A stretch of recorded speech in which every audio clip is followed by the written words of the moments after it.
Ensemble,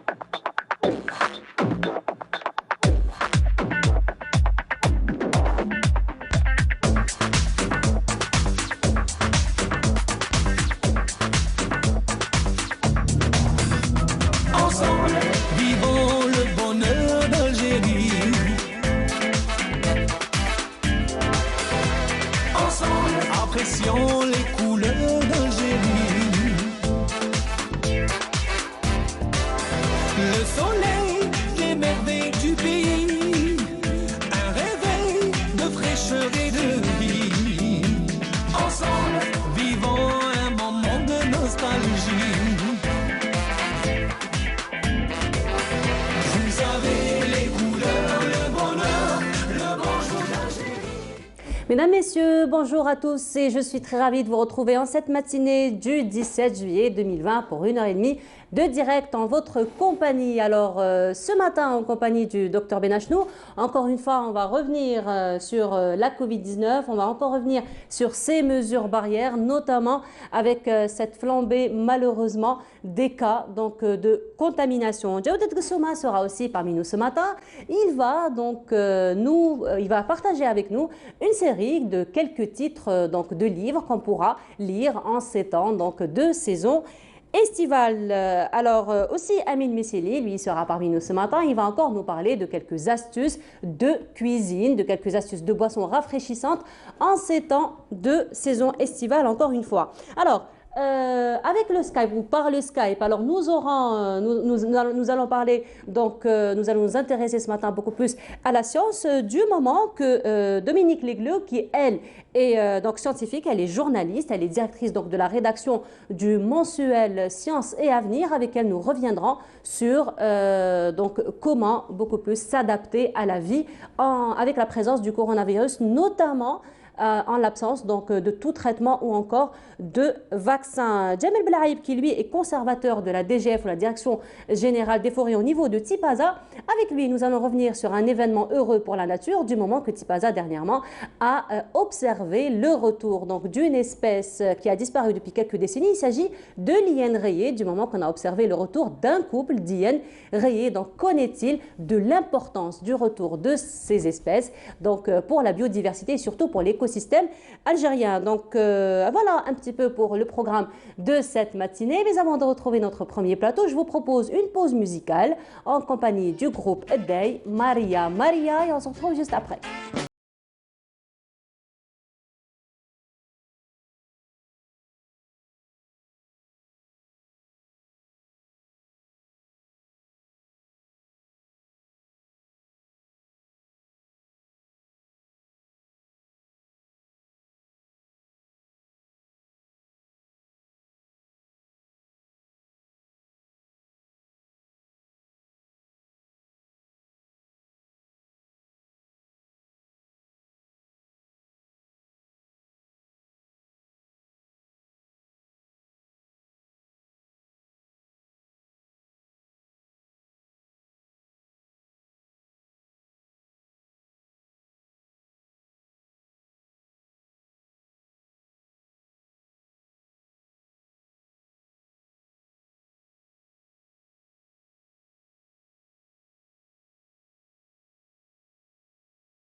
Donc de retour sur le plateau de Bonjour d'Algérie, très très belle chanson qui reflète un petit peu le retour aux sources parce qu'on commence par Maria Maria et on revient aux sources, donc on revient vers Meriouma. Et en ce moment, donc, vient de nous rejoindre Djawdet Kessouma, bonjour. Bonjour. Ça va, vous allez bien? Oui, bien en sûr, forme, ça fait comme plaisir, d'habitude. bien sûr, ça fait plaisir de retrouver nos amis spectateurs. Là, tout il ça. s'est levé. On est en famille, il fait Oui. beau.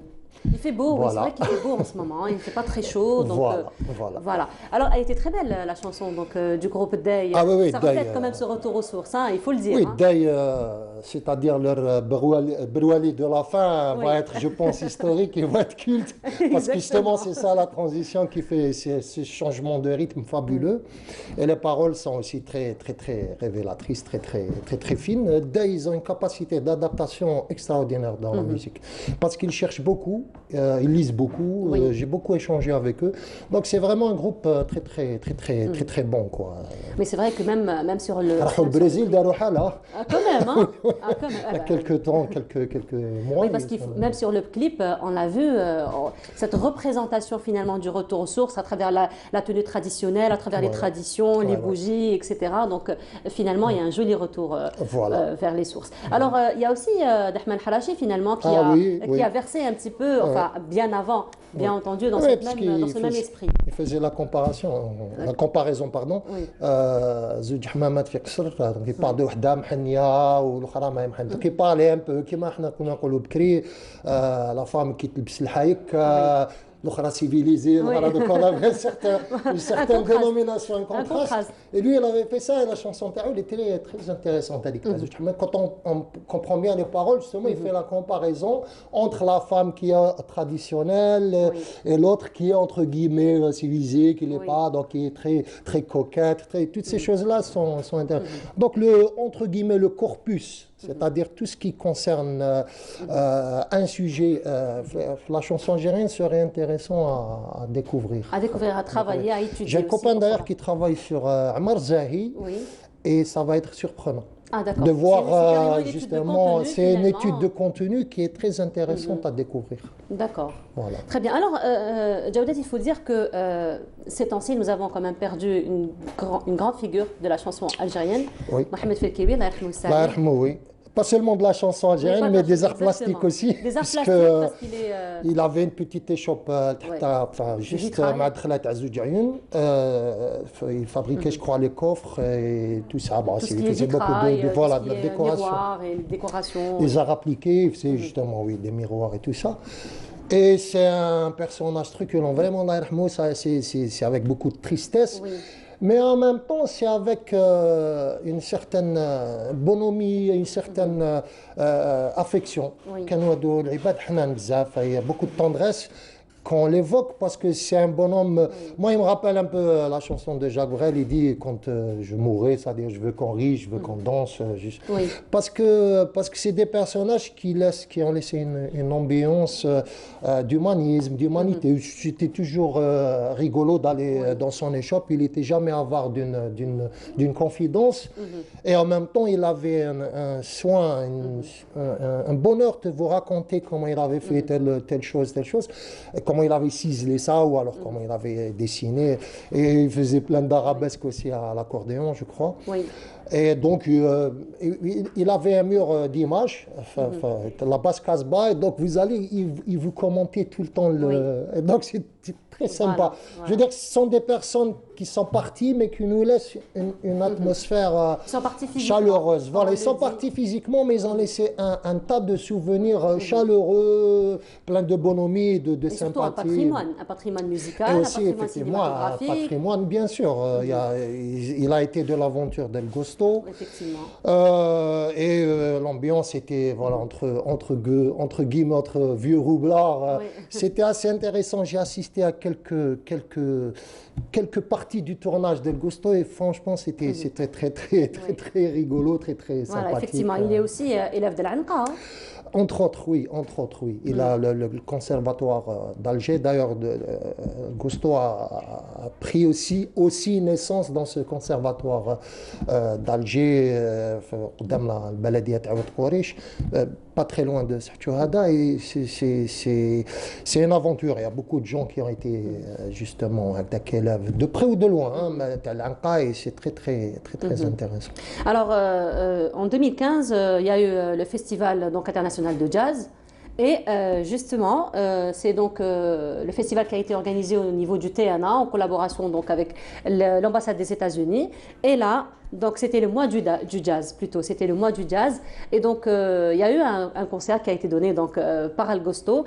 Et justement, Mahmoud Ferkioui était parmi cet orchestre. Ça vous dit d'écouter, de revenir un petit peu oui, j'aimerais bien ces temps-là. Alors voilà, nous avons quand même préparé un extrait en hommage à Ferkioui Rahmou Saleh. Je vous propose donc de voir cet extrait. On se retrouve après.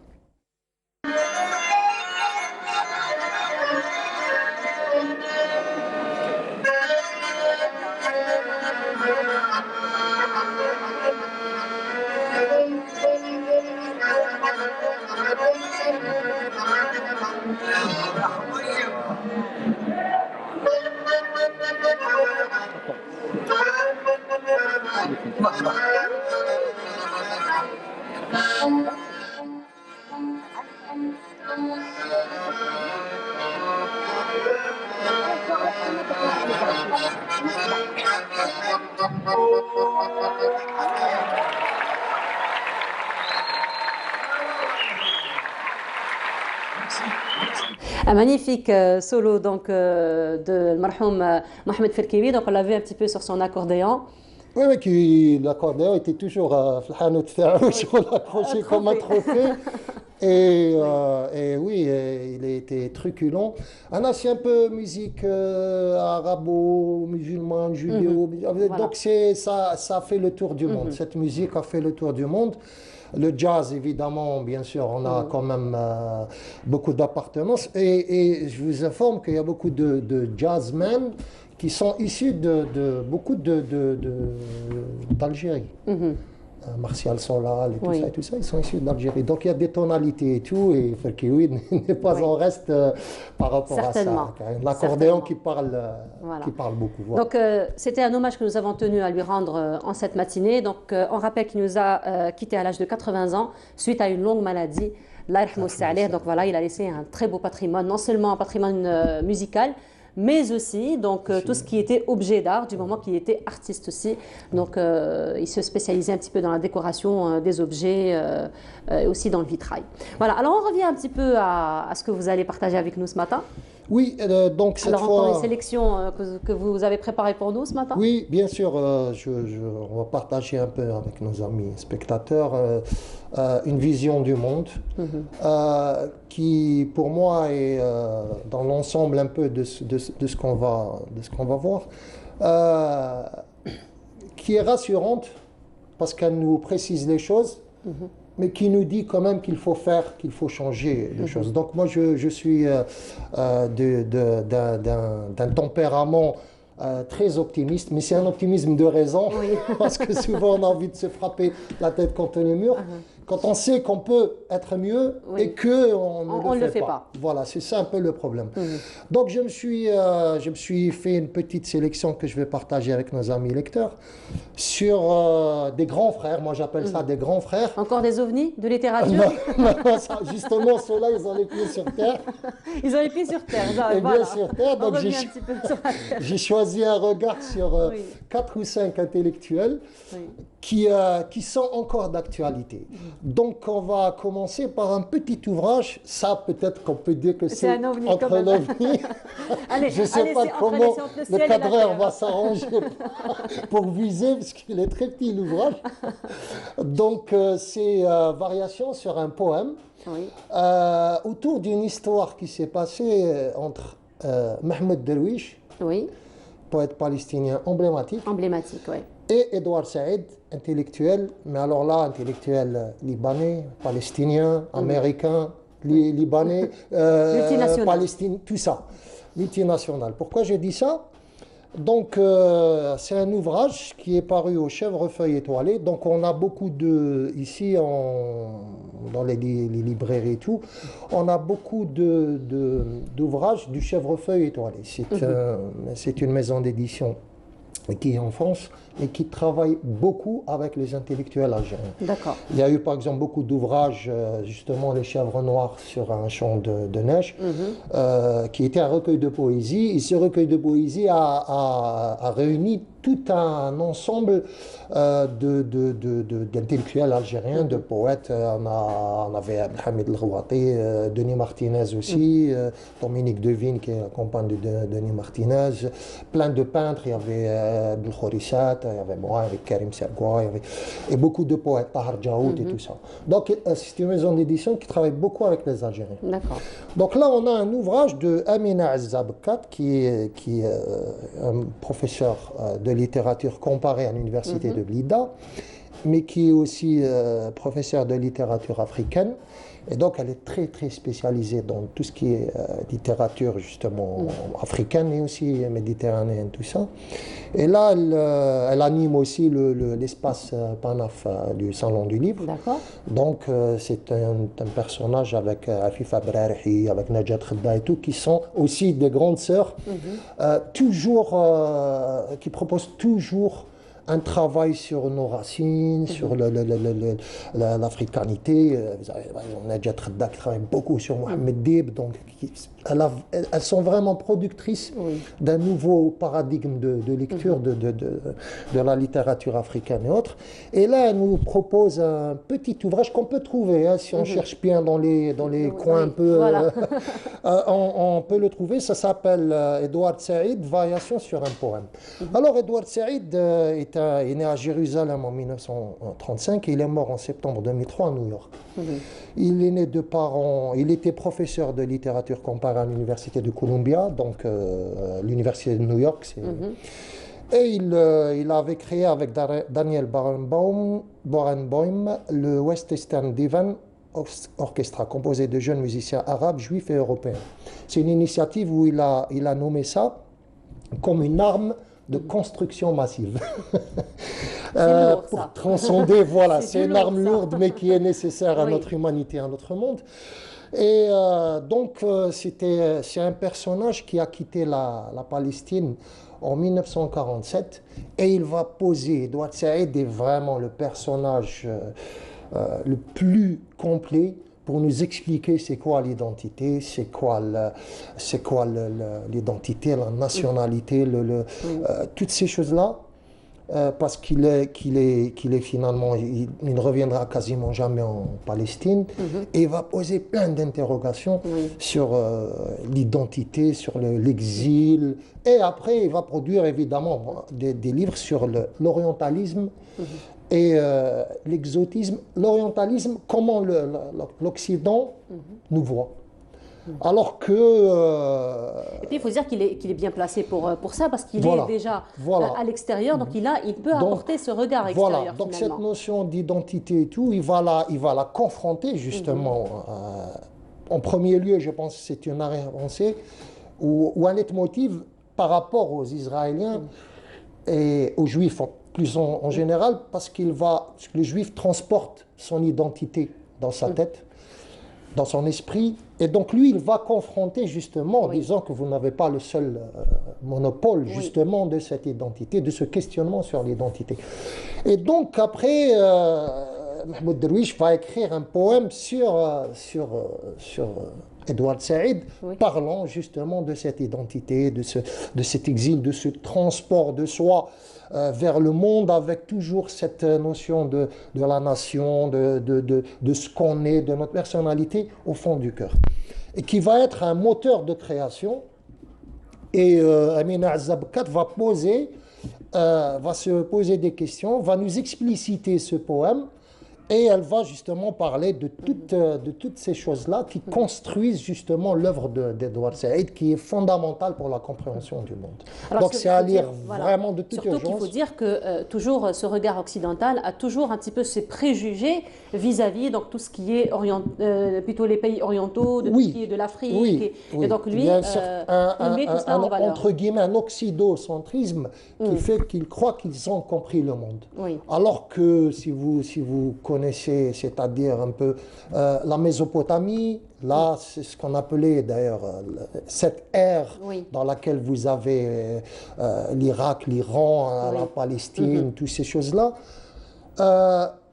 sont l'origine de la civilisation. Effectivement. C'est ce qu'on appelait ce qu'on appelle toujours d'ailleurs le croissant fertile. Oui. Donc ils ont produit des arts, ils ont produit l'écriture, ils ont le code de la philosophie, les mathématiques, un regard sur les choses qui a servi à l'Occident. Quand vous voyez, il y a 3 ou 4 siècles, à Tombouctou, c'était un centre de savoir immense. Donc, la mère de l'humanité, c'est l'Afrique, et la mère de la civilisation, c'est le croissant fertile. Je veux dire que c'est-à-dire que c'est l'histoire, que c'est la fin du néolithique sur le croissant fertile, c'est quelque chose de fabuleux. Quand vous étudiez, c'est la naissance des arts, la naissance d'industries manufacturières avec le bronze, toutes ces choses-là, c'est-à-dire le travail du verre et aussi l'écriture. Le code de Hammurabi est un des codes qui est encore usité de nos jours. Et c'est donc l'histoire ne trompe pas. Effectivement. Voilà, et donc c'est très très important de revoir ces rapports. Et tous ces intellectuels, comme je le disais, qui sont des grands frères, nous éclairent un peu sur ce monde qui marche un peu à la tête un peu paradoxal. Un peu paradoxal, voilà. Peut-être qu'il y a un extrait qui vous a le plus marqué, on pourra peut-être le lire, le partager avec les téléspectateurs. Oui, il y a juste un tout petit extrait, mais qui parle de tout. Ça s'appelle Contrepoint. Et donc, Contrepoint, écrit par Mahmoud Darwish, qui parle justement d'Edward Said. Il dit en ces termes, Contrepoint, New York, novembre, 5e avenue, le soleil est une soucoupe éclatée. À l'ombre, j'ai interrogé mon âme étrangère, cette ville est-elle Babylone ou Sodome? Là-bas, au seuil d'un gouffre électrique, haut comme le ciel, j'ai rencontré Edward, il y a 30 ans. Les temps étaient moins impétueux, chacun a dit à l'autre, si ton passé est expérience, fais du lendemain sens et vision. Il dit, je suis de là-bas. Je suis d'ici et je ne suis ni là-bas ni ici. J'ai 2 noms qui se rencontrent et se séparent. Edward Said, parce qu'il était protestant. Edward et Said. Said, c'est plutôt arabe. Donc j'ai 2 noms qui se rencontrent et se séparent, 2 langues, mais j'ai oublié laquelle était celle de mes rêves. J'ai une langue anglaise au vocabulaire docile pour écrire, et une autre venue des conversations du ciel avec Jérusalem. Son timbre est argenté, mais elle est rétive à mon imagination. N'étais-je de là-bas, j'aurais entraîné mon cœur à élever là-bas la gazelle de là, métonymie, et je suis mon autre dans une dualité harmonieuse entre parole et signe. Il aime des pays et les quitte, il aime migrer vers toute chose, car dans le voyage libre entre les cultures, il y a la place pour tous ceux qui sont partis à la recherche de l'essence de l'homme. L'identité est ouverte aux multiples, elle n'est ni citadelle ni tranchée. Soyons les seigneurs des mots qui rendent le lecteur éternel. Il aime des pays et les quitte, je suis qui je serai, et deviendrai, je me construirai moi-même et choisirai mon exil. Tu pourrais être atteint du mal de la nostalgie, une nostalgie pour le lendemain plus lointaine, plus élevée, plus lointaine. Mon rêve guide mes pas. Mahmoud Darwish. Waouh. Waouh. Mahmoud Darwish aussi était un gros... Mahmoud Darwish aussi. Voilà. C'est une référence en matière de... Oui, exactement. C'est vrai qu'il n'y a rien à dire là-dessus. Donc, mais il faut dire quand même, Djaoudet, que c'est vrai que les gens qui partent en exil ont finalement cette, on va dire, cette frustration vis-à-vis de nostalgie, on va dire. Mais il y a aussi une frustration. Ils ont construit sur justement cette frustration, cette sorte de blessure narcissique. Ils ont construit leurs œuvres et ils ont réparé, entre guillemets, cette blessure narcissique par la sublimation de cette douleur en œuvre. Et c'est ça qui est fabuleux chez ces personnes. Voilà, effectivement. Alors, il y a d'autres sélections? Alors, bien entendu. oui, bien sûr. Donc, comme on reste un peu dans cet essai de compréhension du monde, j'ai choisi Frantz Fanon. J'ai pas choisi, c'est imposé. C'est imposé, Frantz Fanon, peau noire, masque blanc. Alors, Frantz Fanon est aussi, à travers sa couleur déjà, son origine, une passerelle justement entre ce monde occidental qui nous regarde d'une certaine manière et ce monde de notre côté qui regarde aussi d'une autre manière. Donc il produit un ouvrage. Frantz Fanon était psychiatre, il est né en 1925 à Fort-de-France, et quand vous allez, c'est-à-dire à Fort-de-France, justement dans ces pays un peu d'origine africaine, mais qui sont de l'autre côté du monde, vous aurez une lecture très intéressante autour du racisme, autour du comportement raciste entre nègres marrons, tout couleur, toutes ces ethnies-là qui sont en réalité de la même essence, mais qui ont eu des parcours différents. Et donc, lui, Frantz Fanon est un médecin psychiatre qui va venir à l'hôpital psychiatrique de Blida. Il est expulsé d'Algérie en 1957 pour son caractère très proche des milieux indépendantistes algériens. Et donc, il va être exilé à Tunis, où il va être en contact permanent avec le GPRA. Et il meurt à New York en 1961. Il va écrire deux ouvrages qui sont fondamentaux, c'est-à-dire ce sont des ouvrages créateurs de notre compréhension du complexe colon-colonisé, de tout ce qui fait fonctionner les deux. Les uns par leur aspect dominateur et les autres par leur aspect dominé. Et donc lui va nous donner des clés pour comprendre ces rapports qui sont fantastiques. Donc c'est écrit sur l'ouvrage Peau noire, masque blanc.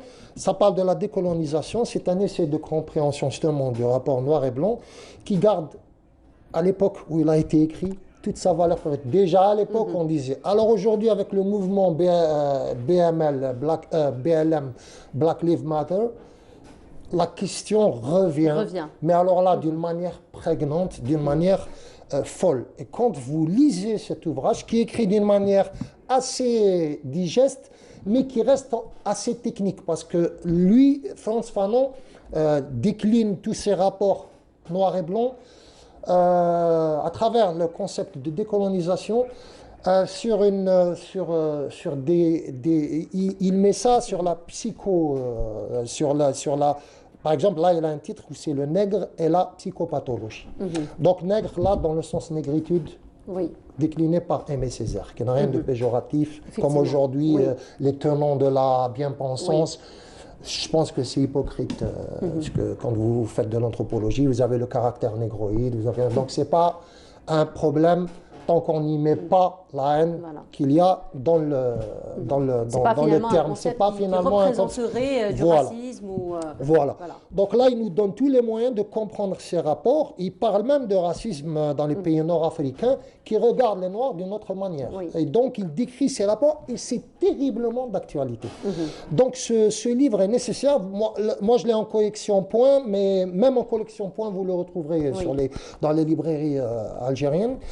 Parce qu'il y a toujours des rééditions de ce Voilà, il y a des rééditions algériennes et c'est un ouvrage qui est très intéressant, très documenté. Lui, il parle en tant que psychiatre. Donc, il cite des exemples comme les psychologues et les psychiatres font dans leur ouvrage. Il cite des exemples, des études de cas. Mais en même temps, il est d'une lecture digeste et terriblement d'actualité. Donc, on en sort un peu égratigné, un peu triste, mais empli d'une connaissance formidable sur ce que c'est l'humanité, sur ses rapports. Quelqu'un avait dit, sur les colons, nous les voyons plus grands parce que nous sommes tout simplement à genoux. Donc voilà. Voilà. Donc finalement, pour revenir à un livre qui a été écrit quand même il y a quelques décennies, qui est toujours d'actualité, donc finalement, même si la civilisation, même si la technologie est en train d'avancer, mais la pensée, peut-être la nature humaine, reste telle qu'elle finalement. Oui, elle reste telle qu'elle, avec quelques petites évolutions, j'espère. Oui, là, il y a, Quand ou on parle de alors, pensée, soit elle reste telle qu'elle, soit dans la grande histoire avec un grand soit H. l'histoire qui se répète. C'est l'histoire qui est cyclique et qui revient avec des réminiscences sur certains points. Les migrations ont toujours existé, Oui. peut-être pas sous cette forme, mais les migrations se sont aussi souvent faites sur le sens inverse. Oui. Et donc, si on Voilà. fait une lecture de l'histoire, peut-être que nous trouverons des choses qui sont cycliques et qui reviennent. Qui reviennent. L'histoire peut-être se refait, elle se reconstruit, mais je pense que dans les comportements, il y a des nouveaux paradigmes qui peut-être sont aussi optimistes. Ce n'est pas nécessairement...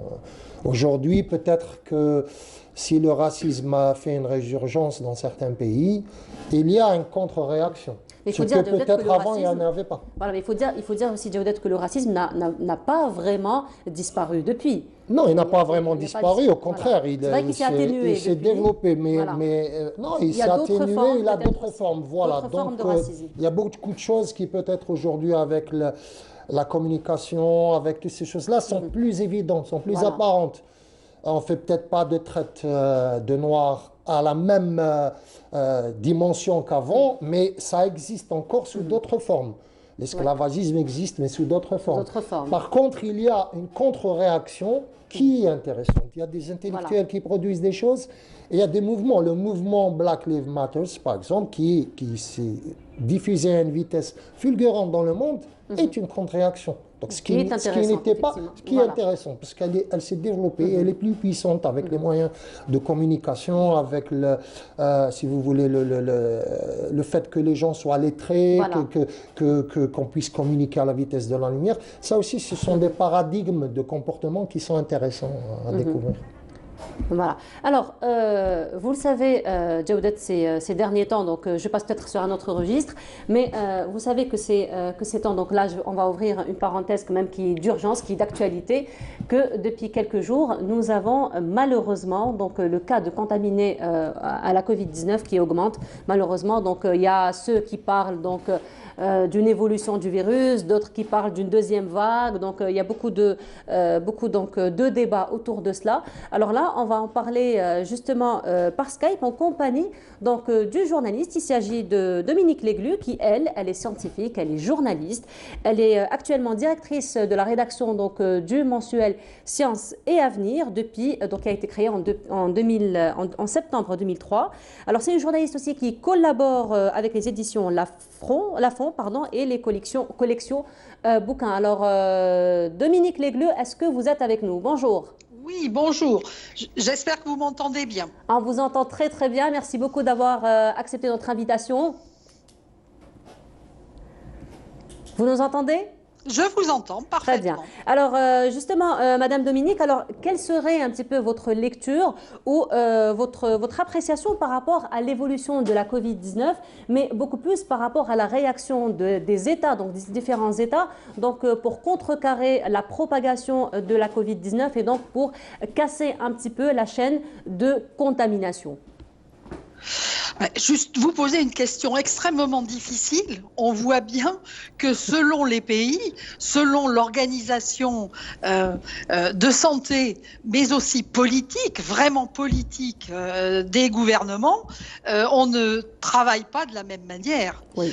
J'entendais ce matin que attendez, est-ce que c'est la maire d'Atlanta? C'est une femme qui est maire de cette grande ville du sud des États-Unis, qui est accusée par le gouverneur de l'État d'avoir obligé à porter des masques à l'heure où, en France, eh bien, on commence à être obligé à porter des masques dans des lieux publics clos. Donc on voit bien que à travers la planète, il y a des réactions multiples, extrêmement différentes, extrêmement différenciées. Et ce qui fait bizarre quand on a une appréciation plus médicale ou scientifique, c'est se dire mais ne réalise-t-on pas, ne se rend-on pas compte que ce virus, eh bien, il attaque de façon indifférenciée? Bien sûr, on a compris que tendanciellement, plus on était âgé, plus on était à risque.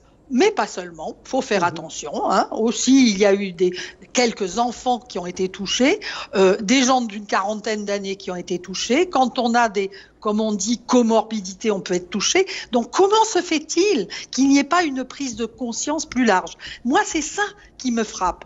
Alors même, et ça vous le savez aussi très bien, que depuis des décennies, un certain nombre de spécialistes avait annoncé qu'un jour, il allait y avoir à nouveau une grande épidémie, une pandémie. On le redoutait avec la grippe dans les années 2000. Ça n'est heureusement pas arrivé. Mais voilà, cette cacophonie fait bizarre. Et pour rappeler juste une chose, on a parlé au démarrage d'un réservoir animal pour ce virus. On est encore en train de chercher exactement par où il est passé. Est-il passé contenu dans la chauve-souris puis passé par d'autres animaux?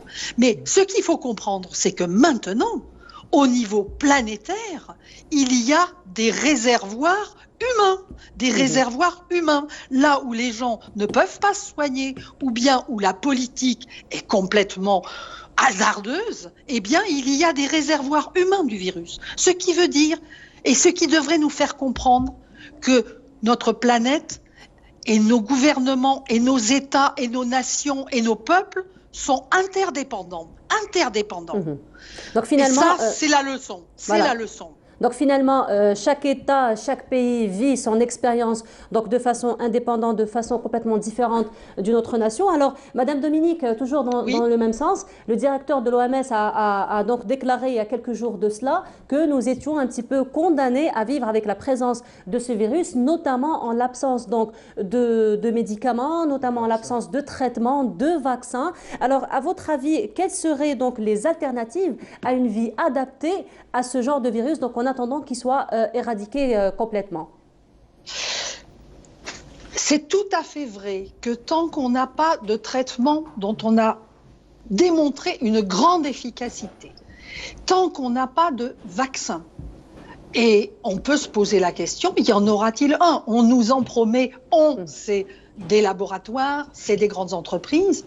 Tant qu'on n'en est pas là, comme le dirait l'infectiologue très connu mondialement, Peter Piot, qui a enquêté sur Ebola, sur le sida, qui est un des meilleurs connaisseurs, nous n'aurons pas une vie normale. Nous n'aurons pas une vie normale. Ça veut dire quoi? Ça veut dire ce que nous répétons en boucle: gestes barrières, distanciation physique, distance de sécurité, appréciation du comportement qu'on doit avoir selon les données de la science à l'heure où on parle. On a compris que les plus âgés sont les plus vulnérables. Voulons-nous les protéger, oui ou non, dans nos sociétés? Et voyez à quel point cela pose les relations mêmes, les modes de vie. C'est très, très étonnant de voir cela. Rappelez-vous ce qui s'est passé en Italie. En Italie, on sait que beaucoup de générations vivent sous le même toit. Dans d'autres pays, les gens sont beaucoup plus dispersés, selon la façon même dont on vit, selon la façon dont on attribue de l'importance à la vie humaine ou pas, et aux âges, aux enfants ou aux personnes très âgées ou à tout un chacun, eh ben, on se comporte différemment. Et c'est vrai que c'est tout un apprentissage. En France, j'ai été étonnée de voir qu'à partir du déconfinement, il y a eu une forme de déferlement et de jouissance, on peut le dire comme ça, de la vie revenue. Et c'est bien normal. Cela étant, ça n'empêche pas de faire un petit peu marcher ses neurones, un petit peu marcher sa rationalité. On n'est quand même pas au Moyen-Âge. Hein. Un virus n'est pas un fléau de Dieu. Hein. Il n'est pas là pour résoudre les péchés des hommes. Non, ça c'est plus comme ça. Un virus, c'est quelque chose qu'on doit combattre avec aussi un comportement rationnel et tous nos instruments de la science et des laboratoires. Alors justement, Madame Dominique, dans ce sens, donc c'est vrai que nous avons eu une expérience très difficile, nous la vivons encore, on ne voit pas vraiment le bout du tunnel, donc personne aujourd'hui ne peut nous dire quand est-ce que cela va finir, ni à la semaine prochaine, ni le mois prochain, ni l'année prochaine. Donc finalement, on ne voit pas du tout le bout du tunnel. Les expériences ont été très différentes d'un pays à un autre. Dans ce sens, Madame Dominique, quels seraient les enseignements ou peut-être l'éthique que nous pourrions peut-être tirer de cette expérience humaine qui est quand même un petit peu inédite, hein. Donc nos générations à nous, on n'a pas connu ce genre de pandémie.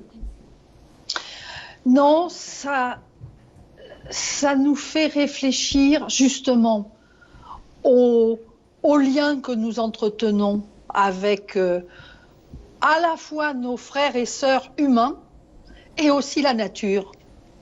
Vous voyez tout ce qui s'est écrit ces derniers temps sur les bouleversements que nous apportons à la nature, le rapport que nous avons avec les écosystèmes, sans vouloir être alarmiste, trop alarmiste.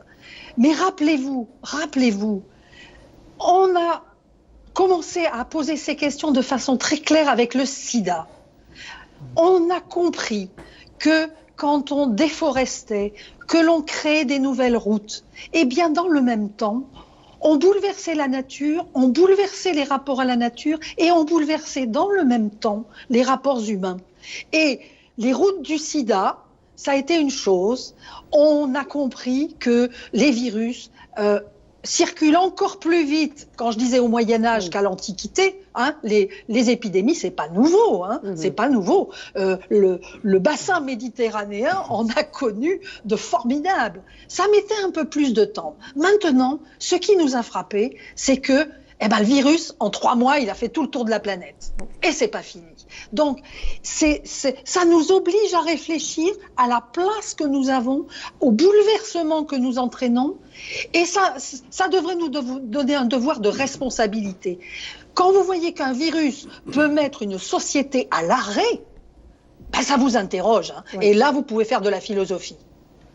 Alors, Madame Dominique, alors vous l'avez bien évoqué, notre rapport à la nature et surtout tout le mal que nous avons fait à la nature, notamment avec une économie un petit peu excessive. Alors c'est vrai que nous avons fait ces 2 derniers siècles, si je prends que ces 2 derniers siècles, nous avons fait beaucoup de mal à la nature. Alors en même pas 3-4 mois, alors on voit quand même que la nature reprend ses droits, mais reprend ses droits très rapidement. Nous avons vu le retour, par exemple, de plusieurs espèces dans plusieurs endroits. Nous avons vu un petit peu la vie marine que nous pensions un petit peu être dégradée. Nous voyons qu'il y a un retour vers la vie marine. Alors j'imagine, vous qui êtes journaliste et donc vous dirigez cette rédaction scientifique qui est Sciences et Avenir. Alors j'imagine vous allez beaucoup vous réjouir hein, dans votre rédaction et que vous allez peut-être un petit peu évoquer, je dirais, j'ai pas vraiment envie de dire le bon côté du virus, mais un petit peu ce côté positif qu'il a impacté finalement l'écosystème et la nature, bien entendu. Écoutez, bien sûr, ça fait réfléchir. Je suis comme vous et comme tous ceux qui ont évidemment regardé un nombre d'images incroyables sur les réseaux sociaux. J'ai vu les dauphins revenir, j'ai vu des animaux dans les villes, c'était très étonnant, des singes en Inde, des gazelles à d'autres endroits.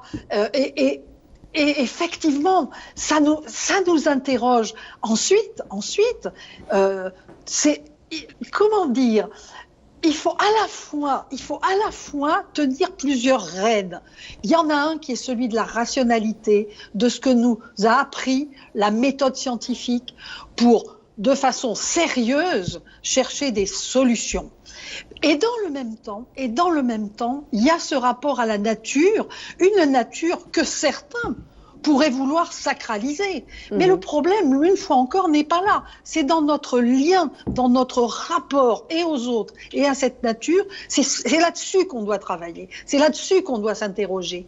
Et évidemment qu'on doit interroger nos dirigeants, parce que, bien entendu, chacun de nous peut être acteur ou pas acteur de cela, en polluant, en jetant nos déchets, on sait bien qu'on fait du mal. hein, et sur la Méditerranée, alors là, c'est classique, hein, même si vous n'êtes pas là, vous voyez tout ce qu'elle rejette sur les plages.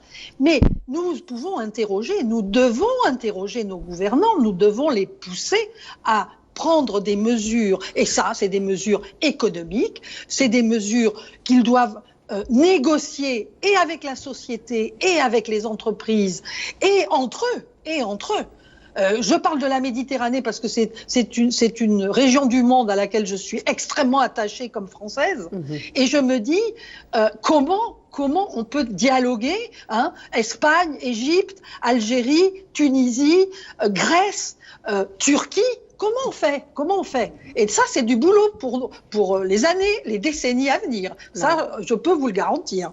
Effectivement, ce sont d'autres enseignements en fait que nous sommes en train d'en tirer. Madame Dominique Leglu, merci beaucoup donc d'avoir été parmi nous ce matin. Merci d'avoir accepté notre invitation donc via Skype. Alors je rappelle, vous êtes scientifique, vous êtes journaliste, donc vous êtes actuellement directrice de la rédaction scientifique de la revue Science et Avenir, donc qui a été créée en septembre 2003, et vous collaborez aussi avec les éditions Lafon et les collections Bouquins. Merci encore une fois d'avoir été parmi nous ce matin. Merci. Merci beaucoup. Merci. Alors Jawdet, je reviens à vous. Oui. Donc là, c'était quand même un entretien assez intéressant. Hein, donc j'imagine. Je suis abonné à cette revue. Voilà. Alors moi, malheureusement, je n'ai pas pu avoir mon abonnement. Par contre, j'y vais chaque mois à l'aéroport parce que les relais de l'aéroport, finalement, ils en vendent. Voilà. Donc c'est là-bas que je vais chaque mois pour avoir la revue. Alors, peut-être l'entretien a été très intéressant. Alors j'imagine, vous qui êtes écrivain, mais il faut dire que vous êtes aussi artiste, hein, parce que vous aussi, vous touchez beaucoup aux couleurs et vous avez un rapport très important, enfin très particulier avec les couleurs. Alors, généralement, quand on est artiste écrivain, on est très sensible à la nature. Hein, donc j'imagine que vous avez beaucoup de choses à dire bien sûr, sur l'entretien qui a été fait maintenant. À tout malheur, quelque chose est bon. Oui. Donc il n'y a pas de création sans crise. Voilà. Ça, depuis Freud à nos jours, on a défini. Et puis vous remarquerez que tous les grands mouvements artistiques, que ce soit qu'ils soient modernes ou postmodernes, à l'époque, l'impressionnisme était considéré comme étant un mouvement artistique moderne. Ils viennent tous après un grand conflit mondial. Oui. L'expressionnisme, l'art contemporain, comme attitude stylistique et tout, viennent tous après la Deuxième Guerre mondiale, ils viennent tous après. Voilà. Donc, je parle beaucoup de paradigme. Donc, le paradigme est un exemple de comportement. Donc là, aujourd'hui, les comportements vont changer. Oui. Et on va être... c'est impératif d'agir dans le monde avec cette notion de la Covid. Oui. C'est clair et net. Je pense qu'à chaque fois, comme nous parlions tout à l'heure d'histoire, l'histoire est cyclique, elle se reconstruit, elle revient et elle refait les mêmes choses cycliquement. C'est un acte fondateur, la Covid. C'est un acte fondateur qui va nous remettre les pieds dans l'eau, et dans l'eau fraîche, pour se calmer, pour revoir le monde, pour revoir nos rapports humains, comme l'a dit Mme Leglu, revoir notre comportement. Il y a des choses, je pense que c'est un acte fondateur comme l'a été le premier acte historique qui est le meurtre de Caïn et ça va venir à chaque fois cycliquement. Il y a eu des guerres, il y a eu des conflits, il y a eu une sorte de dialectique qui fait qu'à chaque fois les choses doivent se renouveler. Voilà. Et je pense que cette Covid plus importante que le sida, plus importante qu'Ebola et tout, qui ont été des pandémies, mais qu'on a réussi, entre guillemets, là, c'est un nouveau comportement que l'on doit avoir. Voilà. Et il n'y a que la prévention, il n'y a que le masque, la distanciation, toutes ces choses-là qui font que nous devons changer de comportement. Voilà, c'est une guerre, c'est un conflit mondial, et avec une forme inédite de pandémie. Et je pense que là, les êtres humains doivent réaliser qu'ils sont tous les mêmes, qui n'ont peut-être pas la même couleur, qui n'ont peut-être pas les mêmes traditions, la même culture, mais qui sont fondamentalement... J'avais assisté une fois à une exposition au Musée de l'Homme où ça s'appelait tous les mêmes, tous différents. Oui. Et c'était vraiment une très belle chose où la différence est un enrichissement et non pas. Et donc là, dans le comportement mondial de l'homme avec un grand H, nous devons justement faire face avec intelligence et sensibilité. Voilà, donc il faut Donc vraiment, les artistes, voilà. bien sûr qu'ils ont évidemment toute la latitude d'observer justement le monde à leur manière. À leur manière. Donc finalement, il faut carrément revoir un petit peu nos comportements, Oui, bien sûr. nous corriger nous-mêmes et tirer des enseignements de cette expérience douloureuse qu'elle soit, difficile qu'elle Bien sûr. soit. Mais si on prend les choses avec philosophie, comme l'a dit Madame Leblu, c'est-à-dire que la dialectique, c'est la rupture d'une étape vers une autre, est aussi paradoxalement un outil pour aller vers pour nous développer. Ce n'est pas nécessairement négatif au niveau philosophique, bien sûr. C'est ça ce qui est important. Ce qui est intéressant. Voilà, donc ça peut aussi revoir un petit peu nos relations avec la lecture, n'est-ce pas? Parce qu'on a beaucoup de temps, on a beaucoup de temps libre. Bien sûr. Alors on va passer peut-être à... On avait parlé de Grèce, donc je vais un peu vous parler de Grèce là maintenant. Ah bah très bien, voilà, la transition est toute faite. Voilà. Et donc on a un ouvrage que nous a envoyé lui-même Monsieur Jean Ziegler. Donc Jean Ziegler est très connu, il a fait un ensemble d'ouvrages. Je sais pas, il a produit à peu près une vingtaine d'ouvrages, Les Seigneurs du Crime, L'Ordre du Maniema, Les Rebelles contre l'Ordre du Monde, La Victoire des Vaincus, Vive le pouvoir, Main basse sur l'Afrique, Les Vivants et la Mort. Enfin, il a fait des essais de sociologie, d'économie, tout ça. Lui, il est rapporteur spécial de l'ONU. Les Algériens le connaissent assez. Pour le droit à l'alimentation entre 2000 et 2008, il est vice-président du comité consultatif du Conseil des droits de l'homme jusqu'en 2019. Jean Ziegler est aujourd'hui conseiller au Conseil des droits de l'homme des Nations Unies. Donc il a produit plein d'ouvrages. Et là, le capitalisme, par exemple, expliqué à ma petite fille, entre parenthèses, en espérant qu'elle en verra bien la fin. Là, il a été en mission à l'ONU sur une île qui est très glamour, qui est une île qui a rassemblé... On va peut-être montrer le livre, s'il vous plaît. Un peu tous les VIP qui aiment bien aller en vacances, dans la liberté absolue, dans toutes les mœurs les plus dissolues et tout ça. Donc c'est une île qui est très emblématique et qui apparemment est une île qui, dans la mythologie grecque, a hébergé beaucoup de relations saphiques et tout. Et donc cette île, comme le devine le lecteur, s'appelle Lesbos. Alors Jean Ziegler va utiliser, d'abord on va parler du titre, parce qu'il va utiliser les titres, il va appeler ça Lesbos en noir, et il va mettre la honte de l'Europe en rouge. Donc ça a une signification sémiologique, c'est pas fait par hasard, parce que cette île est réputée pour accueillir un peu tous les gays du monde, toutes les stars. Donc c'est un peu comme Ibiza d'une certaine manière, un peu. C'est une île très très particulière, donc très porteuse vraiment de toutes les excentricités possibles. Jusque-là, il n'y a pas de souci, les gens sont libres de faire ce qu'ils veulent. Sauf que Lesbos est à moins de 15 km de la Turquie. Donc Lesbos, au-delà de son caractère un peu excentrique et très provocateur, tout ça, tout ce qu'on veut, est une île qui est donc à l'extrême limite de l'Europe. Si on considère que la Turquie, géographiquement, politiquement, n'en fait pas partie. Géographiquement, on est à moins de 15 km de toutes les portes d'Europe. Et donc là, il va appeler ça la honte de l'Europe parce qu'il va mettre justement ce côté de cette île très controversée et en même temps qui aujourd'hui est controversée pour d'autres raisons. Parce que cette île accueille tout simplement 18 000 personnes qui viennent d'Irak, de Syrie, d'Afghanistan, d'Iran. Et là, elles vivent un calvaire formidable parce que cette île est devenue vraiment la honte de l'Europe pour sa politique de fermeture. Parce que cette île, à elle seule, souvent on a vu des gens qui étaient en train de bronzer sur la plage, qui, dans la journée, même pas dans la nuit, voient des hordes de migrants arriver en bateau, de trucs, et courir pour aller vite se réfugier. Donc cette île abrite l'un des plus grands centres d'accueil de réfugiés du monde et évidemment d'Europe. Donc sous la haute autorité de l'Union européenne, avec un honteux système de contrôle qui s'appelle Frontex.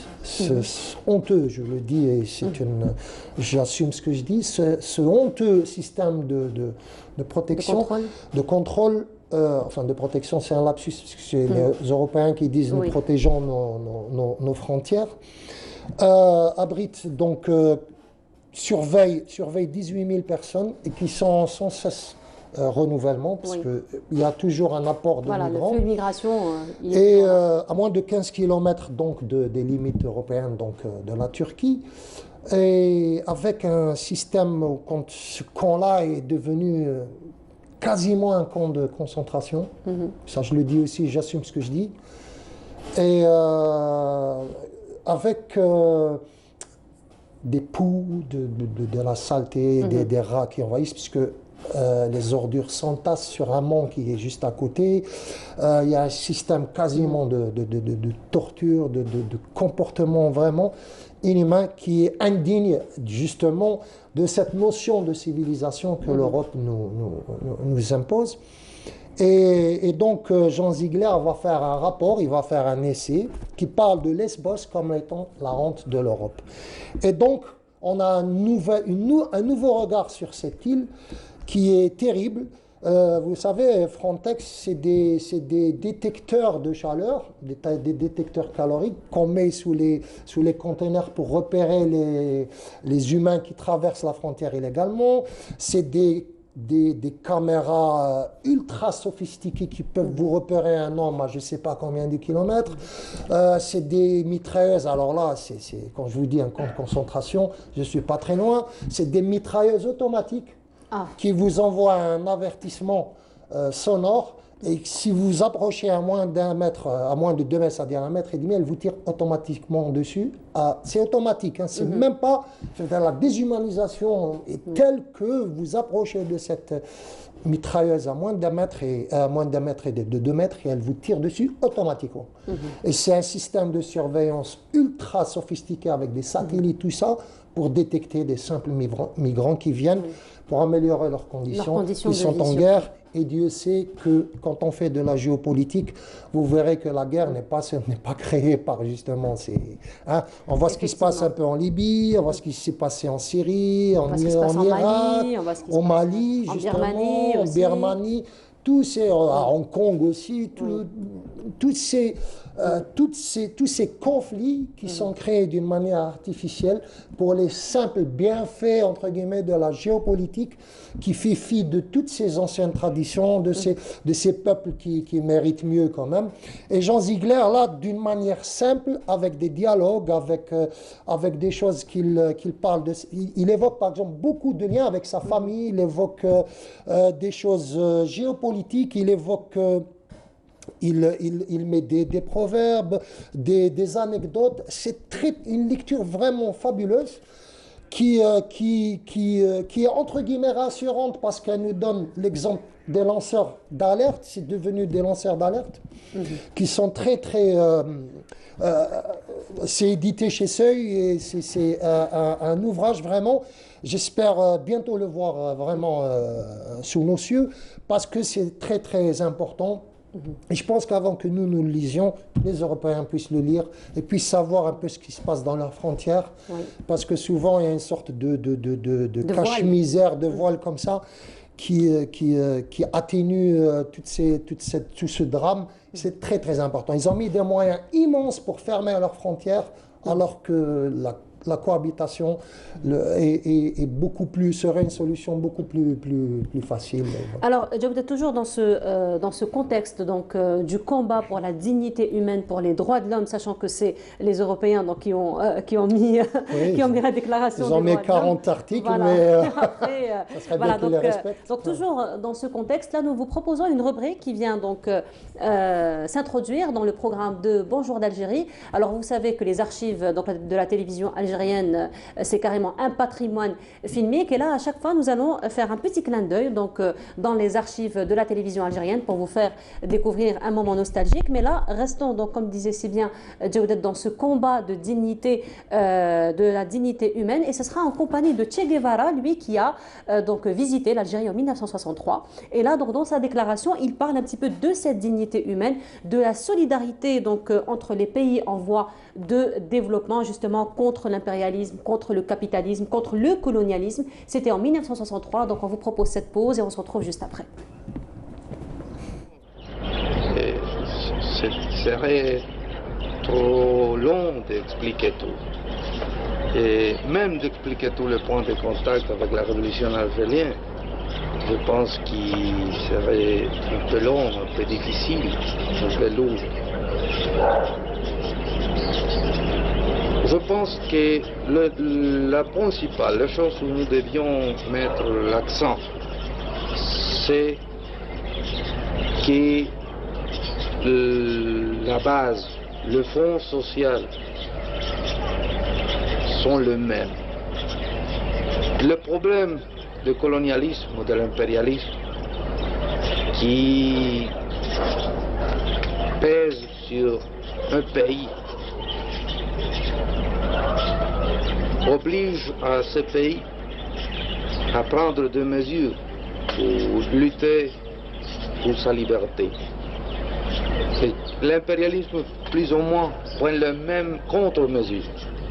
C'est pour ça que, malgré toutes les différences qu'il y a entre les deux peuples, les régions géographiques où ils sont placés, il y a une ressemblance plus ou moins grande, au fond. Et c'est pour ça, je pense, que nous pouvons nous entendre si bien.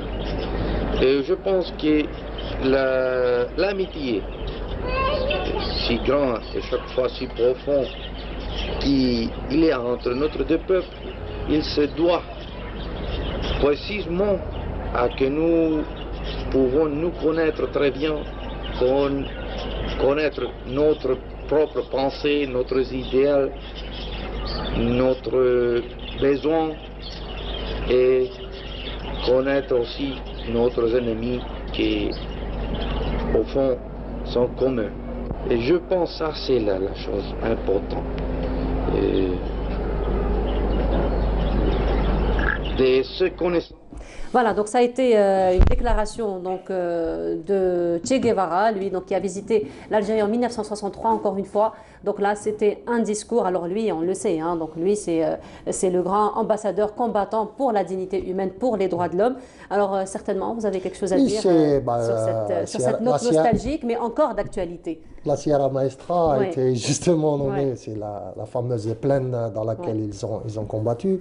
Il y a aussi le Moncada, l'hôtel Moncada là en Algérie, mais qui la Moncada était la caserne dans laquelle ils sont. Il y a plein de choses qui qui restent liées. Là, l'Algérie a été la Mecque des révolutionnaires, donc il était un peu normal qu'ils viennent. Notre révolution est quand même emblématique dans le monde, c'est quand même un exemple. Ça a été une référence. Une référence, voilà, politique, géopolitique, historique et tout. Che Guevara est peut-être probablement l'un des derniers ou le dernier combattant romantique, dans le sens littéraire du terme, dans le sens un peu philosophique du terme. C'est l'un des derniers combattants romantiques, justement porteur de toute c'est une tragédie grecque à lui tout seul, Che Guevara. Et donc voilà, donc il restera toujours emblématique et un exemple justement de ce romantisme de la révolution. Et c'est un exemple qui restera toujours un exemple. Je peux dire même les nouvelles générations un peu de gauche là auront pour référence, je pense, Che Guevara, et ce n'est pas mal. Alors Djaoudet, pour revenir un petit peu au monde artistique, donc encore une fois le monde artistique est en deuil, puisque encore une fois nous venons donc de perdre un professeur, un artiste, un peintre, un plasticien, donc il s'agit de Ammar Al-Alouche. Oui, alors Ammar Al-Alouche était un cas, c'était vraiment un cas, encore un autre parce que c'est vraiment le contraire de ce qui a été effectué tout à l'heure, où Ammar Al-Alouche était très bougon, comme ça, très agité et tout, mais un cœur d'or. D'accord. Voilà. Donc, comme savent l'être les ours mal léchés. Exactement, Et exactement. voilà. C'est très caractéristique. Voilà. Et même sa peinture lui ressemblait beaucoup. C'est une peinture très abstraite, très Voilà, touffue, on est en très train de agitée. voir, Ben voilà, justement, là, on a la partie calme. Ouais. Là, vraiment, la partie calme, parce qu'on a des grandes masses. Je pense qu'il s'est D'accord. calmé avant sa Allah disparition. يحفظه. Je pense que c'est des peintures récentes parce qu'il était vraiment très agité, très touffu. D'accord. Voilà, Là, on c'est le des voit. plages de couleurs qui sont, oui, donc Là, on les le cheveux voit. gris, la moustache, toujours à faire un commentaire, mais en même temps très actif. Justement, c'était une sorte d'hyperactivité vraiment qui a été constructive parce qu'il était toujours là à faire des articles, à critiquer, à parler, à essayer d'essayer de changer les choses. Donc c'est vraiment une perte immense parce que c'était un personnage que l'on aimait, à qui on aimait se confronter parce qu'il était toujours sur le débat, sur cette volonté de vouloir changer les choses. Il est allé en Tunisie, donc on a un peu, entre guillemets, on l'a un peu perdu parce que c'était très difficile de revenir exposer en Algérie. Mais il a un parcours tunisien assez étoffé, assez intéressant, étant donné que le système de galerie, le système d'expression en Tunisie est quand même un peu plus professionnel. Donc voilà. Moi, je l'ai beaucoup connu à Constantine où il était toujours dans les associations, dans le mouvement de ces artistes qui bougent. Et comme a dit Stéphane Hessel, indignez-vous. Donc lui, il était tout le temps indigné. Et c'est très bien d'avoir des personnes à leur âge qui étaient très actifs, très productifs aussi, très expressifs. Donc là, c'est un peu une abstraction avec des grandes masses, une grande sérénité de la sagesse, un choix de couleurs assez sobre. Et voilà, donc il s'est fixé dans une stylistique dont on voit la sagesse. Donc je pense qu'il a dû avoir cette sérénité qui est souvent intéressante chez les artistes à la fin de leur vie, mais qui est aussi inquiétante. Parce que je me souviens, Khadda aussi avait fini par se calmer sur des plages de couleurs et c'est peut-être un regard sur les choses qui sont intéressantes. Encore une fois, tout malheur, quelque chose est venu. Oui, voilà. On a un Donc, artiste inscrit dans l'immortalité. Voilà, donc une autre perte finalement pour le monde artistique sa famille. Algérien. Donc là, encore un autre titre avec lequel on va peut-être... on reste dans la veine des lanceurs d'alerte parce que moi, j'ai un certain respect pour les lanceurs d'alerte sur Internet comme Assange ou Snowden et toutes ces personnes qui sont devenues très connues par la grâce de l'informatique. Mais je reste quand même assez fidèle aux lanceurs d'alerte du type Noam Chomsky, Frantz Fanon, Jean Ziegler ou Nasser Brahimi. Nasser Brahimi nous dit, alors qu'il est sur Nasser Brahimi, non, c'est un réflexe parce que j'étais en train de lire, les lecteurs et les spectateurs m'excuseront. Alors, il signe sous le nom Nasser et il nous dit qu'ils sont 820 millions. 820 millions, qui sont ces 820 millions 821 millions, pardon. Les 820 millions, sont 821 millions, le 1 Hadak, il est c'est 1 million, sont ceux qui sont les personnes les plus démunies dans le monde et ceux qui sont considérés comme des personnes qui ne mangent pas à leur faim. Donc cet ouvrage, ça s'appelle La fin du monde, mais ce n'est pas aussi... alors c'est le même code, on remarque qu'il y a le même code que tout à l'heure, avec le jeu de mots, où La fin du monde est un essai paru chez Ballant en 2019 et qui nous parle de la fin dans le monde, mais dans un regard qui est très simple à lire. C'est pas un essai qui est trop technique et tout, malgré le fait qu'il soit très documenté. Je vous expliquerai pourquoi il est très documenté. C'est un livre destiné à tous les lecteurs. Et là, sur ce livre, il y a un avertissement qui est très intéressant et qui dit donc, avertissement, aucune connaissance préalable des problèmes de développement n'est nécessaire pour aborder ce livre. Donc là, lui, il va nous parler, il va partir du postulat que la fin dans le monde, telle qu'elle est fabriquée et représentée par les médias, ne rend pas toujours compte de ce qu'est effectivement la situation des plus démunis de la planète et des enjeux réels qui circonscrivent ce scandaleux fléau. Alors ce scandaleux fléau, justement, Jodette, je voulais commenter là-dessus, parce que là, aujourd'hui, on parle de pandémie, finalement, de Covid-19, qui tue autant de personnes dans le monde, mais quand on revient aux statistiques, la faim, finalement, tue plus que le On a coronavirus. 821 millions de personnes qui sont susceptibles de mourir de faim. Mine de rien. Voilà. Oui. Voilà. Donc un autre cri d'alarme. Un autre cri d'alarme très très intéressant. Oui. Bon, là, je lui avais reproché le fait qu'il mettait des bas de page qui références. étaient souvent des références, Ouais, des qui étaient références. souvent beaucoup plus grandes que les pages elles-mêmes, mais Voilà. qui sont fondamentalement nécessaires Oui. à la compréhension, puisque lui, il accompagne, donc il nous parle en général de la fin du monde, mais ce qui est très intéressant dans ce livre, qui est très ironique, très cynique, et quand vous connaissez la personne, Oui. vous savez qu'elle est très ironique, très cynique, mais Oui. ça fait partie un peu de cet humour un peu sarcastique qui est un moteur de désamorçage justement de la blessure. Lui, il va utiliser beaucoup d'humour pour désamorcer un peu toute cette dystopie qui commence un peu à envahir le monde et qui va être dans l'optimisme. Et il va nous expliquer que cette fin du monde telle que décrite est aussi... lui, il est très courageux parce qu'il est un peu comme Jean Ziegler. Il va nous amener des concepts où on va savoir que cette fin du monde est entretenue, Oui. que certaines nations gaspillent énormément, qu'il y a beaucoup de choses qui entretiennent cette situation. C'est pour ça que cet ouvrage est très courageux. Et n'oublions pas que Nasser Brahimi est un expert Fly FAO. Oui. Donc, il est un Donc il est expert bien placé, finalement. C'est pour ça, Rome, finalement, vous avez dit que c'était qu'il et était, qu'il a qu'il était fait. bien Oui, documenté. lui, c'est un Voilà. expert qui fait le tour du monde, pardon, et qui justement étudie toutes ces situations en apportant des solutions. Voilà. Donc lui, il a un contrebalancement. À la fin de son ouvrage, il parle d'Égypte, du lac de Ngolomé, par exemple, le grand lac d'Angola, où il parle de solutions avec l'énergie solaire et tout, où par exemple les femmes, il parle de microéconomie, où les femmes sont un moteur fondamental de la microéconomie et qui peuvent développer leur région en deçà pour transcender tous ces problèmes. Il parle d'Égypte, de culture sur les toits, il parle de Liban où une femme a eu seulement un fourgon et elle a pu améliorer toute une région juste par son industrie laitière, toutes ces choses-là, un peu tout c'est en Éthiopie, en Mauritanie, là, et en Angola, et tout ça. Et donc c'est très très intéressant comme ouvrage. Très bien. Il gagnerait à être édité en Algérie parce qu'il demande... Il est fondamentalement attaché à ses racines.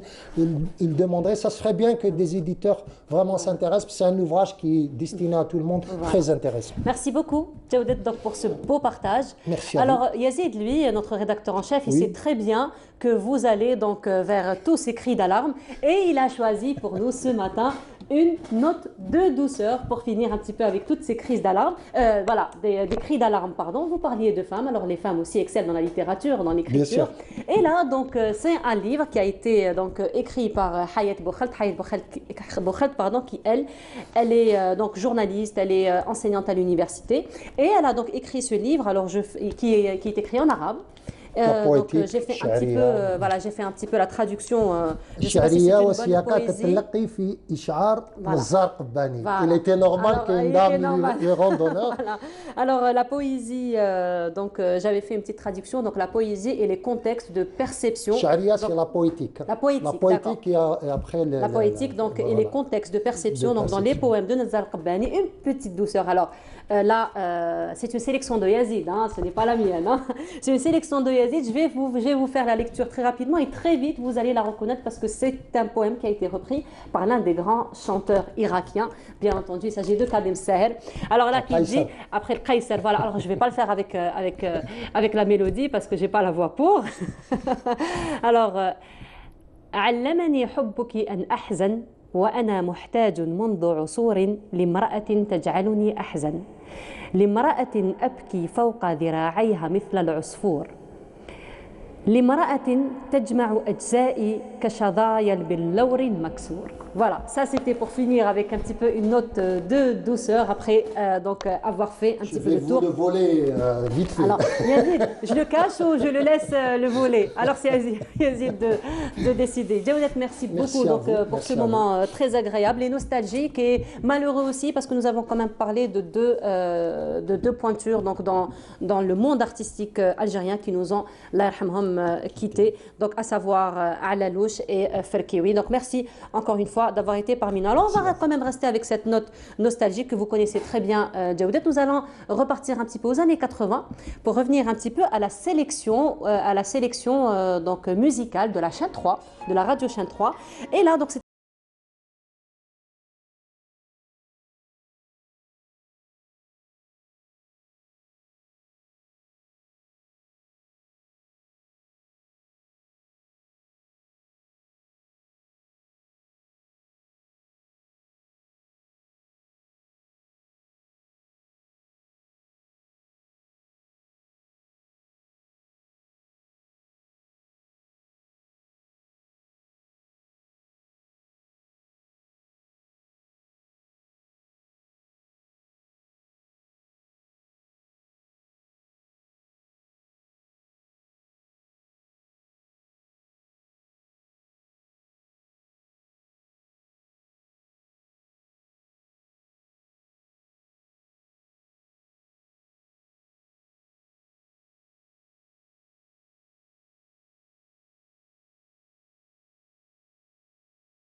après cette jolie touche nostalgique, on revient sur le plateau en compagnie de Amine Messili. Amine, bonjour. Bonjour. Allah ya'tikoum al-khair, nas al-khair. Allah ya'tikoum al-khair, ya nas al-khair. Et voilà. Ça va, Amine? Ça va. C'est l'expression phare de Amine. Ouais. Ça, c'est quoi, nas al-khair, c'est Amine. Hein? Exactement. C'est l'emblème de Amine. Ça, c'est de Amine. Ça va? Vous allez bien? Alhamdulillah. Bon week-end. Très très bon week-end. En Très votre tôt, compagnie, très tôt réveillé. En votre compagnie, ça peut être que magnifique. Très tôt réveillé. Très tôt, oui. C'est bien. Très tôt.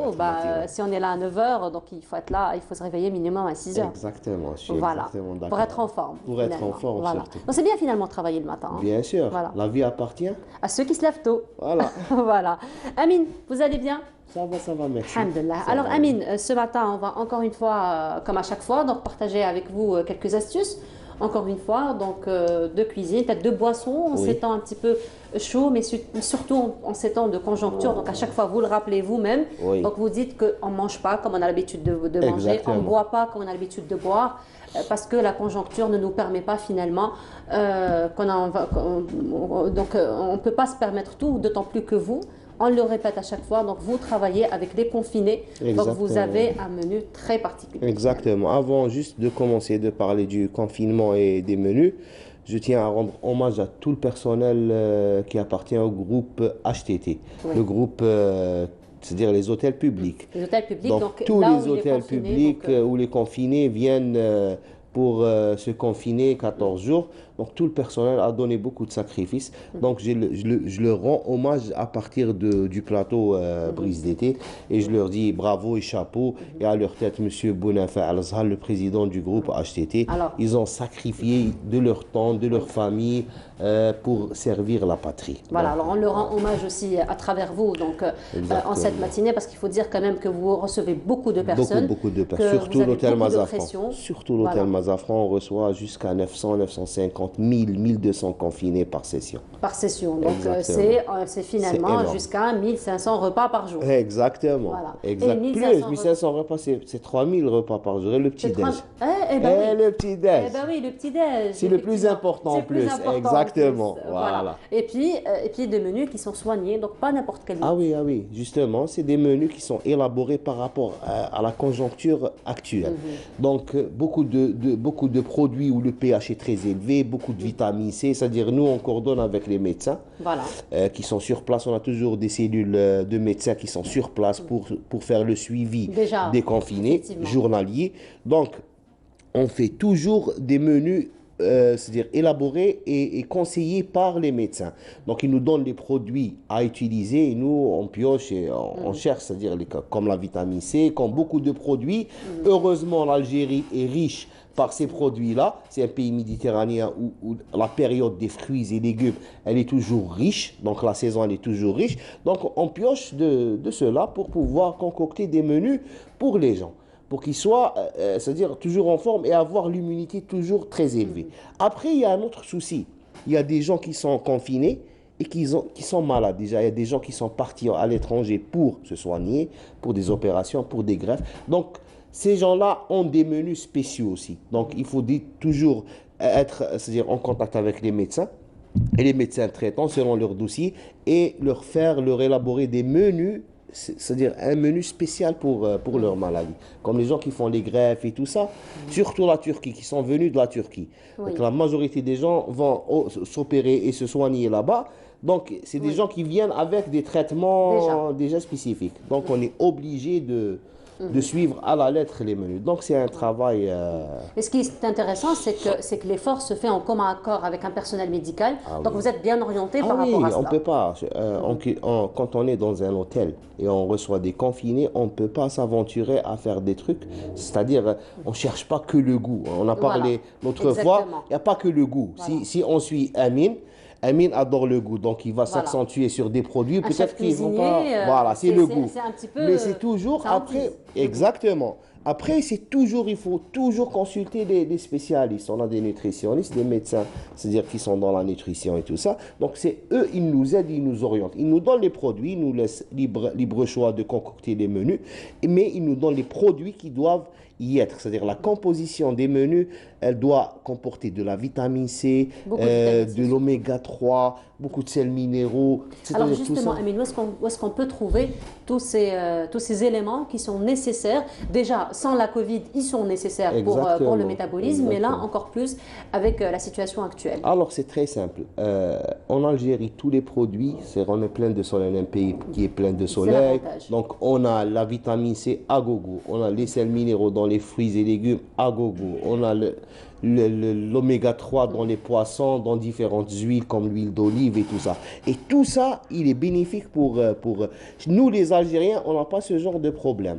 Déjà, par exemple, cette année-là, avec le Covid, donc il y a une récolte très importante de la tomate. Voilà, cette période. La tomate, elle est à l'abondance en Algérie Mhm. cette fois-ci. Voilà. Donc, on en profite, elle est très riche en vitamine C. Il y a les gens qui conservent de l'orange, des frigos. Donc, elle se conserve bien en frigo. Donc, les gens en profitent. Nous, jusqu'au jour d'aujourd'hui, on fait les jus d'orange. Effectivement. Donc, alors justement, vous parliez donc de confinés, vous parliez de la prise en charge donc des confinés. Là, par téléphone, nous avons Ammar Khider. Ammar, bonjour. Vous nous entendez, Ammar? Alors Ammar, justement, est un citoyen qui, lui, a vécu un petit peu cette expérience amère, on va dire, de la Covid-19, puisqu'il a été donc atteint, mais alhamdoulilah, maintenant, il s'est rétabli. Donc, il va nous parler un petit peu de son expérience. Ammar, vous êtes avec nous? Oui, صباح الخير. صباح الخير, مرحبا بك. الله يسلمك. Là, alors Ammar, vous avez un petit peu passé par cette expérience qui est quand même difficile. Est-ce que vous pourriez un petit peu nous parler comment vous avez su d'abord que vous portiez la maladie, كيفاش عرفت باللي finalement راك مريض, كيفاش حتى vous avez eu la présence d'esprit, كيفاش حتى قلت في راسك باللي راك راح تروح تشوف un médecin. Racontez-nous un petit peu comment vous avez vécu cette expérience. Donc كيفاش عشتها هذه التجربة هذه qui n'était pas facile pour vous. صباح الخير عليكم. صباح النور, مرحبا. بداتني في لافير تاع رمضان حكمتني حمى. ومن بعد الحمى هذيك ولات لي في بلاس. ومن بعد توشوشت هذا الزوج هذوما دو سيمبتوم اللي ما يهضروش عليه. Effectivement, صح. من بعد هذه جي بيردو راح لي لو غو. 3 جور ما فطرتش مع ولادي في رمضان ما عنديش كاع لابيتو لو قراح. تما جي كونتاكت جينيراليست تما وين نخدم. ودي عطاني تريتمون، قال لي سي سافا با يفو لازم تروح لوبيتال. انا كان عطاني تريتمون هذاك شريتو ابارامون الحاله تاعها سي تاغرافي في الدار. المرضى معيطت لا بروتيكسيون سيفيل جاو داوني حطوني المايو. كي حطوني المايو كي داروا لي التست لقاو هذاك بلي جيت بهذاك المرض هذاك يمون هوسبيتاليزي. Très bien. Alors, Ammar, justement, vous qui avez vécu un petit peu cette expérience, donc qui était difficile, quels sont les conseils que vous pouvez donner aux gens qui nous regardent? Qui prennent les choses à la légère, jusqu'à présent, ما راهيش تأمن باللي كاين كوفيد. يا ودي جوستومون هذا هو المشكل. ما في الفيسبوك ولا في الاخر كي نقرا ابا كيوجعني راسي. يقول لك ما كاش منها. يقول لك ربي يهديكم روحوا لي زوبيتو تشوفوا واش ما كاش منها. لي ميدسان سون اون ترين دو كروفي ان بتي فو في لي زوبيتو في عيا وخلاص. انا كنت في لوبيتال على بالي واش راهم يعانيوا لي ميدسان داخل. Et justement, Monsieur Ammar, باش تنصحهم الناس هادو avec quoi vous les conseillez? Comment vous pouvez les conseiller? Le minimum لا بافيت le minimum ويغسلوا يديهم برك. هذا ما كان le minimum, c'est le minimum des choses. Oui. Une bavette c'est rien, ça coûte rien. Mettre une bavette ما فيها والو. Oui. Effectivement. Voilà. Ammar Khaider, merci beaucoup. يعطيك الصحة والحمد لله يا ربي اللي شفيت que vous avez bien guéri de cette maladie. الله يعيشكم الله يعاونكم. وربي يحفظك. Merci beaucoup donc d'avoir partagé cette expérience avec nous. يعطيك الصحة اللي vous avez apporté votre témoignage والحمد لله يا ربي اللي شفاك وإن شاء الله ربي يشفي كامل المرضى تاعنا. Alors je reviens à vous donc Amine, là on a eu quand même un exemple assez poignant hein, donc les gens qui ont vécu cette expérience en souffrent et justement vous donc en tant que chef cuisinier vous êtes en contact direct avec les confinés. Peut-être que vous avez eu même à connaître des cas qui ont peut-être été contaminés et donc à travers le menu encore une fois vous essayez finalement de combattre un petit peu de renforcer l'immunité des gens rien qu'à travers un menu qui pourrait être intéressant. C'est la première station qui est très très importante pour pouvoir combattre le Covid. Donc plus on a l'immunité qui est élevée, plus on peut, c'est-à-dire mieux on est protégé. On peut être un porteur sain. Oui. Mais on ne peut pas avoir, ça veut dire, toutes les séquelles de cette maladie-là ou de cette pandémie parce qu'on est immunisé. C'est-à-dire on mange bien, donc on a une immunité qui est très élevée. Le sommeil et le manger sont très très importants. Voilà, le sommeil aussi, COVID. vous évoquez un point très important. Très très important. Ça, c'est deux bases très importantes. Après, on a la bavette, on a le gel, on a les distances de sécurité. Après, ça, c'est de la prévention. Mais pour manger, il faut déjà avoir ça dans la tête. Il faut manger varié.